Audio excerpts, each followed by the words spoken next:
हे दोस्तों, free coaching में आपका स्वागत है। और आज हम पढ़ने वाले हैं हिंदी। दोस्तों, कुछ स्टूडेंट्स ने कमेंट करके कहा कि सर हिंदी के भी वीडियो बनाइए, तो उनके लिए मैंने हिंदी का वीडियो भी आज पहला वीडियो बना रहा हूँ। देखते हैं कितना पसंद आता है। दोस्तों, जब भी हम हिंदी की बात करते हैं तो सब कहते हैं यार हिंदी तो हमसे आते हैं, हिंदी को क्या पढ़ना। लेकिन मैं आपको एक बात बताना चाहूँगा कि हिंदी बहुत ही स्कोरिंग है। आप व्यापम के जितने भी पेपर उठा के देख लो, उसमें मिनिमम 25 क्वेश्चन तो आते हैं हिंदी के, ठीक है। और ऐसा ही जैसे एग्जाम की अगर आप बात करें तो वहाँ तो 70 क्वेश्चन आते हैं। तो आप सोच सकते हैं कि 70 क्वेश्चन आते हैं, मतलब कितनी ज़्यादा इंपॉर्टेंट है हिंदी की, ठीक है। और मैं बताना चाहूँगा दोस्तों कि हिंदी बहुत मज़ेदार है। अगर आप ये दूसरे सब्जेक्ट से बहुत ज़्यादा अलग है। अगर इसको आप अच्छे से एक बार पढ़ लेंगे ना तो इतना मज़ा आएगा, इसको पढ़ने में बहुत मज़ा आएगा, ठीक है दोस्तों। तो आज शुरू कर रहे हैं हिंदी। सबसे पहले इसमें जो एसआई का सिलेबस दिया है उसमें पहला टॉपिक दिया गया है शब्द निर्माण। उसके अंतर्गत हम पढ़ने वाले हैं उपसर्ग, प्रत्यय, संधि और समास। तो आज हम पढ़ने वाले हैं उपसर्ग, ठीक है। तो उपसर्ग पढ़ने से पहले सबसे पहले हम थोड़ा सा देख लेते हैं कि शब्दांश के बारे में जान लेते हैं, क्योंकि शब्दांश यूज होगा उपसर्ग मतलब शब्दांश एक ही है। तो सबसे पहले हम शब्दांश जान लेते हैं कि शब्दांश होते क्या हैं। दोस्तों, सबसे पहले शब्दांश जैसे हमें शब्दांश इस वर्ड से ही हमें पता चल रहा है कि ये शब्द के क्या होंगे, अंश। शब्दांश मतलब शब्द का अंश, शब्द का कुछ अंश होगा, शब्द का कुछ भाग होगा, पूरा शब्द नहीं होगा। शब्द के कुछ भाग को हम क्या बोलते हैं, शब्दांश बोलते हैं। इसको एग्जांपल से ले लेते हैं। जैसे यहाँ पे 4 शब्द दिए गए हैं, विनाश दिया गया है, अभिमान, बनावट और टिकाऊ। अगर ये पूरे के पूरे क्या हो गए, वर्ड हो गए, शब्द हो गए, इसके कुछ हिस्सों को हम ले लें, कुछ अंश को ले लें, कुछ भागों को ले लें, तो वो क्या हो जाएंगे, शब्दांश। जैसे विनाश एक पूरा का पूरा शब्द है, इसके हम वी को ले लेते हैं तो ये क्या बन जाएगा, शब्दांश, ठीक है। इसके अभी को हम ले लेते हैं तो ये क्या बन जाएगा, शब्दांश। बनावट में अगर आवट को ले लेते हैं तो ये क्या बन जाएगा, शब्दांश। टिकाऊ में सिर्फ हम ऊ को ले लेते हैं तो ये क्या बन जाएगा, शब्दांश। शब्दांश मतलब पूरा का पूरा शब्द नहीं, कुछ हिस्सा, शब्द के कुछ हिस्से को हम क्या बोलते हैं, शब्दांश, ठीक है। और शब्दांश और शब्द मिलकर के क्या बनाते हैं, एक विशेष, एक नया और एक अलग शब्द बनाते हैं, ठीक है। अब यहाँ पर जैसे देखें, ये हमारा क्या हो गया, शब्दांश हो गया, अभी भी शब्दांश हो गया, आवट यहाँ पर शब्दांश हो जाएगा, और टिकाऊ में ऊ हमारा क्या हो जाएगा, शब्दांश हो जाएगा, ठीक है। तो ये जो बचा हुआ हिस्सा, ये नाश, अपमान, ठीक है, और बना और टिका, ठीक है, ये अपने आप में एक परिपूर्ण शब्द है, ठीक है। इनको हम इनके बिना भी यूज कर सकते हैं। नाश जो शब्द है इसको हम वी के बिना भी यूज कर सकते हैं, ठीक है। तो जो शब्द रहते हैं वो अपने आप में परिपूर्ण रहते हैं, उनको हम बिना किसी शब्दांश की मदद से भी यूज करते हैं। हम विनाश, जैसे ये विनाश शब्द है, ये तो एक अच्छा शब्द हो गया, ठीक है। अब विनाश में अगर हम वी को हटा दें तो ये क्या बचा, नाश। नाश अपने आप में एक शब्द है, ठीक है। वी यहाँ पर क्या है, एक शब्दांश है। तो शब्दांश के बिना भी हम शब्द को यूज कर सकते हैं, मतलब इस वी के बिना भी हम नाश शब्द को उपयोग कर सकते हैं, ठीक है। क्वेश्चन क्या पूछा जाएगा कि शब्दांश क्या होता है, ठीक है, शब्दांश का अंश क्या होता है, शब्दांश का भाग क्या होता है, ठीक है दोस्तों। तो जैसे ये हमारे पास विनाश शब्द दिया गया है, ये पूरा का पूरा शब्द हो गया, ठीक है। विनाश पे हमारा क्या हो जाएगा, वी क्या बन जाएगा, शब्दांश बन जाएगा। नाश अपने आप में एक शब्द है, ठीक है। तो शब्दांश के अलावा जो बचा हुआ हिस्सा रहता है जैसे शब्द, वो अपने आप में परिपूर्ण होता है, उसे हम बिना किसी शब्दांश की मदद से भी लिख सकते हैं। लेकिन जो ये शब्दांश है, जैसे वी हो गया, अभी हो गया, यहाँ पर आवट निकल के आएगा, यहाँ पर ऊ निकल के आएगा, ये क्या होते हैं, शब्द का अंश यानी कि शब्द का भाग, ये परिपूर्ण नहीं होते हैं। वी अपने आप में परिपूर्ण नहीं है, अभी भी परिपूर्ण नहीं है, आवट और ऊ इस तरह से अपने आप में परिपूर्ण नहीं होते। इनका स्वतंत्र उपयोग हम नहीं कर सकते हैं। स्वतंत्र उपयोग मतलब जैसे वी है, क्या इसको हम अलग से उपयोग कर सकते हैं, अभी हो गया, आवट हो गया, ऊ हो गया, ऊ वी, इनको हम अलग से उपयोग नहीं कर सकते। अलग से उपयोग करना भी चाहे, जैसे वी हो गया, ऊ, इनको अलग से उपयोग करेंगे तो थोड़े से अर्थहीन लगेंगे, उनका कोई मतलब नहीं निकलेगा, ठीक है। तो शब्दांश क्या होते हैं, शब्द का अंश होते हैं, शब्द का भाग होते हैं, ये परिपूर्ण नहीं होते हैं, ठीक है। इनका स्वतंत्र उपयोग हम नहीं कर सकते, ठीक है। शब्दांश को हम जब किसी शब्द से मिला करके बनाते हैं तो वो क्या बनता है, एक विशेष, एक नया और एक अलग शब्द बनता है, ठीक है। अब ये कह सकते हैं कि शब्दांश और शब्द मिला करके हम एक और शब्द क्यों बना रहे हैं, वो इसीलिए बना रहे हैं कि शब्द तो है हमारे पास, एक विशेष, एक नया और एक अलग शब्द हम बना रहे हैं, इसीलिए हम शब्दांश में शब्द को जोड़ करके एक नया शब्द बनाते हैं, ठीक है। अब जो शब्द होता है वो बिना शब्दांश के प्रयोग किया जा सकता है, ठीक है। शब्द जो होता है वो अपने आप में परिपूर्ण होता है। जैसे यहाँ पर नाश शब्द है, वो अपने आप में परिपूर्ण है, हम उसका कहीं भी उपयोग कर सकते हैं, ठीक है, बिना किसी शब्दांश की मदद से, ठीक है। लेकिन जो शब्दांश होते हैं वो परिपूर्ण नहीं होते हैं, इनका हम बिना शब्द की मदद से इनका उपयोग नहीं कर सकते हैं, ठीक है। तो जो ये आगे लगते हैं, ये जो शब्दांश है किसी भी शब्द के आगे लगते हैं, इनको हम बोलते हैं उपसर्ग। और ये जो शब्दांश है अगर किसी शब्द के आखिर में लगते हैं उनको हम बोलते हैं प्रत्यय। ठीक है, दो टॉपिक हम कवर करेंगे, उपसर्ग और प्रत्यय। अगर शब्दांश किसी भी शब्द के आगे लगते हैं उनको बोलते हैं उपसर्ग, और अगर शब्दांश किसी शब्द के पीछे लगते हैं तो उनको बोलते हैं हम क्या, प्रत्यय बोलते हैं। ठीक है, शब्दांश, ये वी यहाँ पर शब्दांश हो गया, नास यहाँ पर शब्द हो गया, क्या बन गया हमारा, एक विशेष, एक नया और एक अलग शब्द बन गया। ठीक है, और ये क्या होते हैं, अगर आगे लगते हैं शब्दांश तो उनको क्या बोलते हैं हम, उपसर्ग। पीछे लगते हैं किसी भी शब्द के तो उनको बोल देते हैं प्रत्यय। ठीक है, उपसर्ग की बात कर लेता हूँ। उपसर्ग सबसे पहले क्या है, उपसर्ग एक शब्दांश है जो कि शब्द के कहाँ लगता है, आगे लगता है। उपसर्ग को अलग अलग करते हैं। उप मतलब होता है समीप, सर्ग मतलब होता है निर्माण करना। ठीक है, मतलब शब्दांश ऐसे शब्दांश जो कि शब्द के पहले लगकर, उपसर्ग में ध्यान रखना इसको पहले लगाते हैं, ये शब्दांश है। शब्दांश जो कि शब्द के पहले लगकर एक नया, एक विशेष और एक अलग शब्द बनाते हैं, उन्हें हम कहते हैं उपसर्ग। ठीक है, एग्जाम्पल से इसको समझ लेते हैं। जैसे हमारे पास यहाँ पे विहार, प्रहार, आहार, ये अलग अलग तीनों शब्द, हमारे पास सिर्फ एक ही कौन सा शब्द है, हार। हार अपने आप में एक परिपूर्ण शब्द है, लेकिन उसके अलग अलग तरह के शब्द बनाने के लिए हम उसमें अलग अलग तरह के उपसर्ग यूज कर रहे हैं। जैसे शब्द तो हमारा एक ही है, तीनों में कौन सा शब्द है, हार। हार शब्द अपने आप में परिपूर्ण है, लेकिन हमें इससे एक नया, एक विशेष, एक अलग शब्द बनाना है, तो हम अलग अलग किसका यूज करेंगे, उपसर्ग का। इसमें वी उपसर्ग यूज किया तो क्या बन गया, विहार। विहार मतलब घूमना फिरना। ठीक है, प्रा उपसर्ग अगर यूज किया तो ये क्या बन गया हमारा, एक प्रहार। प्रहार मतलब किसी को मारना आना। ठीक है, आहार, आ उपसर्ग यूज किया तो ये क्या बन गया, आहार। आप देख सकते हैं कि शब्द हमारे पास कितना था, सिर्फ एक ही शब्द था, हार शब्द था। उससे हमने विभिन्न प्रकार के उपसर्गों का प्रयोग करके तीन अलग अलग तरह के उपसर्ग, तीन अलग अलग तरह के उपसर्गों का प्रयोग करके तीन अलग अलग शब्द हमने बना लिए। एक और एग्जाम्पल देखते हैं, जैसे दान। एक दान ये हो गया, एक दान ये हो गया। दान मतलब किसी भी चीज को देना। ठीक है, इससे हमने दो अच्छे शब्द बना लिए, एक में आ उपसर्ग लगाया, एक में प्रा उपसर्ग। आ उपसर्ग लगाया तो आदान बन गया, प्रा उपसर्ग लगाया तो प्रदान बन गया।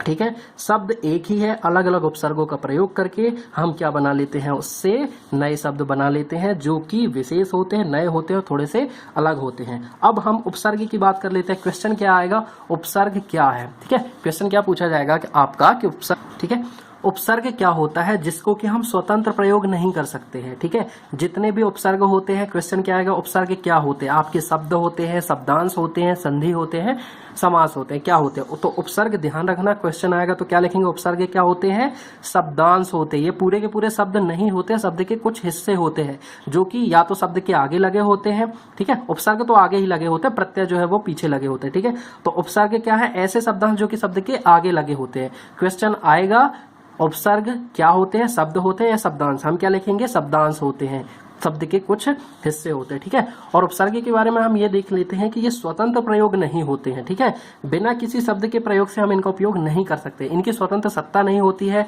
ठीक है, उपसर्ग को हम स्वयं अकेले प्रयोग नहीं कर सकते। जैसे कि एग्जाम्पल हमको दिया गया विहार। विहार में वी यहाँ पर उपसर्ग है, प्रहार में प्रा यहाँ पर उपसर्ग है, आहार में आ यहाँ पर उपसर्ग है। ठीक है, अब इन सारे उपसर्गों को क्या हम अलग से उपयोग कर सकते हैं, नहीं कर सकते। वी हो गया, प्रा हो गया, आ हो गया, ये तीनों यहाँ पर क्या है, उपसर्ग है। इन उपसर्ग को हम अलग से उपयोग नहीं कर सकते। अलग से उपयोग करना भी चाहे तो बहुत ही निरर्थक लगेंगे, अर्थहीन लगेंगे। अब वी का यूज करेंगे, प्रा का यूज करेंगे, आ का यूज करेंगे तो ये अर्थहीन लगेंगे, इसलिए इनको हम स्वतंत्र प्रयोग नहीं कर सकते। क्वेश्चन आएगा उपसर्ग को स्वतंत्र प्रयोग कर सकते हैं या नहीं कर सकते हैं। ठीक है, ये आएगा। और जैसे आदान हो गया, प्रदान हो गया, इसमें आदान में आ उपसर्ग हो गया, प्रदान में प्रा उपसर्ग हो गया। ठीक है, ये एग्जाम्पल हो गया। अब टाइप पूछ लेगा, उपसर्ग कितने प्रकार के होते हैं। वेरी मोस्ट व्यापम में इस तरह के क्वेश्चन बहुत ज्यादा आते हैं कि आप बताएं कि उपसर्ग कितने तरीके के होते हैं। ठीक है, तो जो अपनी हिंदी भाषा है उस हिंदी भाषा में बेसिकली 3 भाषाओं के उपसर्ग हम यूज करते हैं। ठीक है, इसलिए अगर पूछा जाए कि उपसर्ग कितने प्रकार के हैं तो आप नो डाउट सिर्फ और सिर्फ 3 ही टिक करना। वैसे तो संस्कृत में 19 उपसर्ग होते हैं, उर्दू में 10, हिंदी में 10, इस तरह से बहुत सारे होते हैं, लेकिन मेनली अगर पूछा जाए उपसर्ग कितने प्रकार के होते हैं, आप उसमें कितना टिक करना, 3 तरह के होते हैं। हिंदी भाषा में 3 भाषाओं के उपसर्ग यूज होते हैं, वो होती है संस्कृत, उर्दू और खुद हिंदी। इन तीनों भाषाओं के उपसर्ग यूज होते हैं, इसलिए अगर पूछा जाए कि उपसर्ग कितने प्रकार के होते हैं तो सिर्फ और सिर्फ 3 ही आप टिक करना। ठीक है, अब इतना सब कुछ जो हमने पढ़ा उसमें हम देख लेते हैं कि क्वेश्चन कैसे आएंगे। क्वेश्चन तो पहले ये आ जाएगा, या तो आपकी डेफिनेशन, परिभाषा पर आधारित क्वेश्चन आएगा। ठीक है, परिभाषा पर आधारित क्वेश्चन कैसा आएगा, उपसर्ग की परिभाषा। उपसर्ग क्या था, अब क्वेश्चन आ जाएगा शब्दांश, जो कि शब्द के पहले लग करके एक नया, एक विशेष, एक अलग शब्द बनाते हैं, उन्हें हम क्या कहते हैं। ऑप्शन दे देगा, उसको हम क्या बोलते हैं, संधि बोलते हैं, समास बोलते हैं, रस बोलते हैं, अलंकार, उपसर्ग क्या बोलते हैं, तो उसको क्या बोलते हैं, उपसर्ग। ऐसे डेफिनेशन यानी कि परिभाषा से एक प्रश्न आ जाएगा। दूसरा टाइप से क्वेश्चन आ जाएगा कि कितने टाइप के होते हैं, तो उपसर्ग सीधे नंबर पूछा जाएगा कि उपसर्ग कितने टाइप के होते हैं, 2 तरह के, 4 तरह के, 3 तरह के, तो आपको कितने टिक करना है, 3। ये नंबर पूछा जाएगा कि उपसर्ग कितने प्रकार के होते हैं, आप कितना लिखेंगे, 3। 3 क्यों? क्योंकि संस्कृत, उर्दू और हिंदी तीनों भाषाओं के यूज होते हैं उपसर्ग किसमें, हिंदी भाषा में। इसमें इसलिए आप कौन सा ऑप्शन लेंगे, थर्ड ऑप्शन। ठीक है, अब पूछा जाएगा उपसर्ग क्या होगा। मान लीजिए बहुत सारे एग्जांपल आपको दे देगा। फॉर एग्जांपल विहार पूछा जाएगा, विहार में उपसर्ग क्या है। ठीक है, तो विहार को तोड़ेंगे, वी और हार, हार अपने आप में एक शब्द है, विहार आगे लगा है, तो इसमें उपसर्ग क्या हो जाएगा, वी। ठीक है, प्रहार में कौन सा उपसर्ग होगा, प्रा। पूछा जाएगा आहार में क्या उपसर्ग है, हम क्या लिखेंगे, आंसर आ हो जाएगा। ठीक है, आदान में कौन सा उपसर्ग होगा, आ उपसर्ग होगा।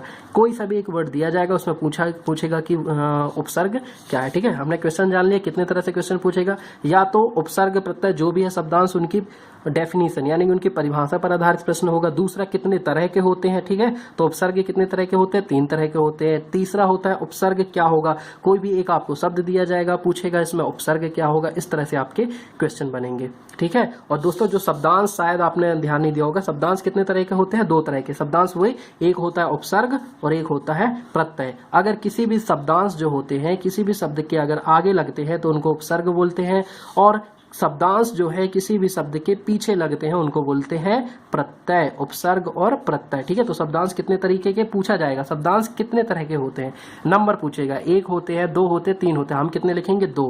देखिए शब्दांश के बाजू से मैंने 2 इसलिए लिखा है कि क्वेश्चन आए शब्दांश कितने प्रकार के होते हैं, आप लिखेंगे 2। ठीक है, उपसर्ग कितने प्रकार के होते हैं, आप लिखेंगे 3। शब्दांश 2 कौन कौन से होते हैं, एक होता है उपसर्ग, एक होता है प्रत्यय। उपसर्ग हिंदी भाषा में 3 भाषाओं के उपसर्ग प्रयोग किए जाते हैं। अगर टाइप पूछे कितने तरह के उपसर्ग होते हैं, आप लिखेंगे कितना, 3। ठीक है, क्वेश्चन मैंने बता दिए कितने, या तो डेफिनेशन पर आएगा या तो टाइप्स पे पूछेगा कि कितने प्रकार के होते हैं, 1 प्रकार, 2 प्रकार, 4 प्रकार, तो उसमें नंबर पूछेगा। तीसरा होता है उपसर्ग क्या होगा, कोई भी एक वर्ड दिया जाएगा, पूछेगा इसमें उपसर्ग निकाल के बताइए, इसका प्रत्यय, इसका उपसर्ग क्या होगा। ठीक है, एक वर्ड दिया रहेगा, बोलेगा इसका उपसर्ग क्या है। मान लो विहार दिया है, पूछेगा विहार में उपसर्ग क्या है। थोड़े से एग्जाम्पल हम ले लेते हैं और नेक्स्ट वीडियो में हम बहुत सारे एग्जाम्पल करेंगे ताकि वो अच्छे से समझ जाए। ठीक है, थोड़े से हम संस्कृत के उपसर्ग इसमें ले लेते हैं। ठीक है, क्योंकि हिंदी भाषा है, हिंदी भाषा में हम तीन तरह के उपसर्ग यूज होते हैं जो 3 भाषाओं के होते हैं, एक संस्कृत, एक उर्दू और एक हिंदी भाषा। ठीक है, संस्कृत भाषा के 2 उपसर्ग के बारे में हम बात कर लेते हैं। पहला दिया अति उपसर्ग दिया गया है। ठीक है, अब शब्द देगा, क्वेश्चन कैसे पूछेगा, दिए गए शब्दों में उपसर्ग क्या है, पूछेगा अतिकाल में उपसर्ग क्या है, अतिशय में क्या है, अत्यंत में क्या है, अतियुक्ति में क्या है। ठीक है, इसी प्रकार अधिकरण, अध्यात्म, अध्यात्म, इस अध्यापक, इसमें पूछेगा उपसर्ग क्या है। अब हमें यहाँ तो दिख रहा है अति आगे लगा हुआ, अति आगे लिया तो हम लगा देंगे, चलो ठीक है, उसमें उपसर्ग क्या होगा, अति।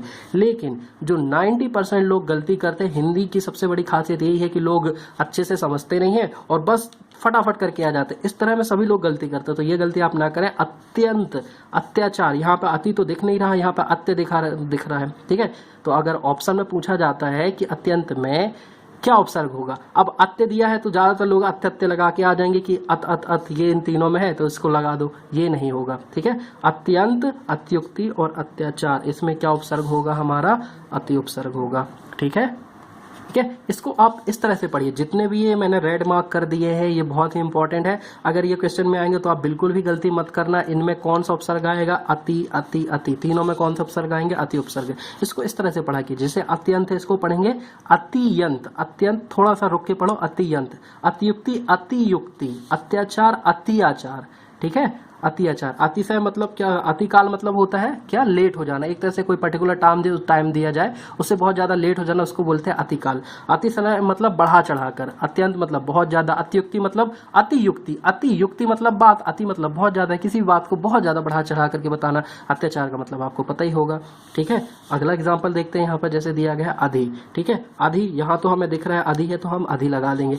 अब मान लो अध्यात्म आता है और अध्यापक क्वेश्चन में आता है। ठीक है, तो आप अगर वहाँ पर ऑप्शन में दिया है अध्य या अध भी दिया है तो वो आप लगा करके टिक करके आ जाएंगे, जो कि गलत होगा। ठीक है, तो इस तरह के एग्जाम्पल आप सबसे ज़्यादा देखा करें, जहाँ पर कि ये थोड़ा सा डिफरेंट, यहाँ पर अधि है, यहाँ पर अध्य दिख रहा है। ठीक है, तो अधियात्म, ये यहाँ पर जो उपसर्ग होगा वो होगा अधि होगा। जब भी आप उपसर्ग के क्वेश्चन करें तो इन बातों का सबसे ज़्यादा ध्यान रखें कि जो इस तरह के एग्जाम्पल हो उनको अच्छे से पढ़ें। अध्यात्म, अध्यापक, इसमें क्या आएगा अधि। अत्यंत, अत्युक्ति, इसमें क्या आएगा अति। ठीक है दोस्तों, ये पहला वीडियो था हमारा इसका। ठीक है, आज हमने कम से कम 4 से 5 बातें तो सीख ही ली। ठीक है, शब्दांश कितने प्रकार के होते हैं, नंबर पूछेगा 2, उपसर्ग और प्रत्यय। ठीक है, उपसर्ग कहाँ लगता है, आगे लगता है, प्रत्यय कहाँ लगता है, पीछे लगता है।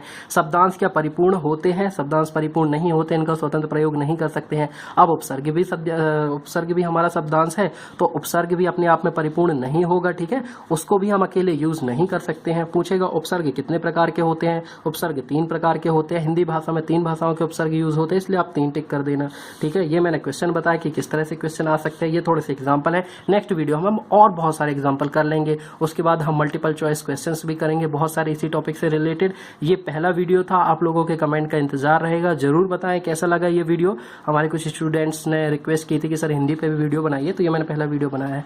तो जरूर आप बताएं कि आपको वीडियो कैसा लगा, और इस तरह के सभी वीडियो को देखने के लिए आप लाल बटन पर क्लिक करके चैनल को सब्सक्राइब जरूर कर लें, ताकि सभी वीडियो आपको मिलते रहे। ठीक है दोस्तों, मिलते हैं अगले वीडियो में।